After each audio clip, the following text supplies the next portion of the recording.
அரிவாள் வெட்டு அரங்கேறிய பள்ளி வழக்கம் போல் செயல்படுவதால் மாணவர்கள் அச்சத்தில் ஆழ்ந்துள்ளதாக பெற்றோர்கள் குற்றச்சாட்டை முன்வைத்திருக்கின்றனர். அதனை அண்மை செய்தியாக பார்த்துக் கொண்டு வருகிறோம். இதுகுறித்த முழு விவரங்களை வழங்க செய்தியாளர் சிவகுமார் நம்மோடு இணைப்பில் காத்திருக்கிறார். சிவகுமார், வணக்கம். விவரங்கள். நெல்லை மாநகர பகுதியில் இருக்கிற பாளையங்கோட்டை அப்படிங்கிற பகுதியை சார்ந்த ரோஸ் மேரி மெட்ரிக் ஹையர் செகண்டரி ஸ்கூல் எங்கிட்டு இருக்கிறாங்க.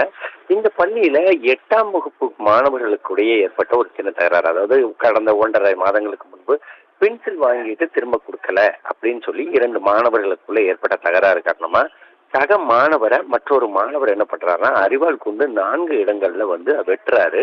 வெட்டுறதுல அவர் காயப்படைந்தோடு இல்லாம இது தடுக்க வந்த ஆசிரியரும் காயமடைகிறாரு. இதனை அடுத்து என்ன பண்ணான்னு பாத்தீங்கன்னா அந்த வெட்டிய பையன், அதாவது அந்த தாக்குதலில் ஈடுபட்ட பையன் பாளையங்கோட்டை காவல் நிலையத்துல சரண்டர் ஆகிட அந்த பாதிக்கப்பட்ட பையன் நெல்லையில இருக்க தனியார் மருத்துவமனை ஒன்றில் சிகிச்சைக்காக அனுமதிக்கப்பட்டான். தொடர்ந்து இது தமிழகம் முழுவதும் ஒரு பலத்த ஒரு அச்சத்தை ஏற்படுத்துச்சு. இந்நிலையில காவல்துறை தரப்புலையும் சரி பள்ளிக்கல்வித்துறை தரப்புலையும் சரி என்ன சொல்லியிருந்தாங்கன்னா அந்த மாணவர்களுக்கு போதிய அளவுக்கு கவுன்சிலிங் கொடுக்கப்பட்டு அதன் பிறகே பள்ளிகள் திறப்பதற்கு உண்டான நடவடிக்கை எடுக்கப்படும் சொல்லி தகவல் தெரிவிச்சிருந்தாங்க. அது மட்டும் இல்லாது பள்ளிக்கல்வித்துறையில என்ன சொல்லியிருந்தாங்கன்னா மாணாக்கர்கள் ஒவ்வொருத்தரோட பைகளும் சோதனை செய்யப்பட்டு அதுல அவங்க வேற எதுவும் பொருள் கொண்டு வந்திருக்காங்களா, அதே மாதிரி பார்த்தீங்கன்னா அந்த பொருட்கள்ல ஏதேனும், அதாவது அந்த மற்றவர்களுக்கு தீங்கு விளைவிக்கக்கூடிய அளவுக்குள்ள பொருட்களை ஏதேனும் கொண்டு வந்திருக்காங்களான்னு சோதனை செஞ்சு அதன் அடிப்படையிலே மாணவர்கள் பள்ளிக்குள்ள அனுமதிக்கப்படுவார்னு சொல்லியிருந்தாங்க. ஆனா அந்த கட்டுப்பாடுகள் எதையுமே கடைபிடிக்காம தற்போது அந்த மாணவர்களை எந்த விதமான சோதனையுமே இல்லாம அந்த மாணவர்களை பள்ளிக்குள்ள அனுப்பி வருது அந்த தனியார் பள்ளி நிர்வாகம். ஏற்கனவே இந்த தனியார் பள்ளி மேல பல்வேறு குற்றச்சாட்டுகள் இருக்குது. எப்படின்னு பாத்தீங்கன்னா குறிப்பிட்ட அளவுக்குள்ள பணத்தை விட கூடுதலான அளவிலான அந்த ஃபீஸை வாங்குறது, அதே மாதிரி போதிய அளவுக்கு இப்போ ஒழுக்கம் இல்லாம இருக்குது உள்ளிட்ட பல்வேறு குற்றச்சாட்டுகள் இருந்துட்டு இருந்த நிலையில தற்போது மீண்டும் அதே நிலையை அந்த பள்ளிக்கல்வித்துறை எதை பற்றியும் கவலைப்படாமல் மீண்டும் துவங்கி இருக்குது. இங்க உள்ள பெற்றோர்களிடையே ஒரு கடும் அதிர்ச்சி ஏற்படுத்தி இருக்குது.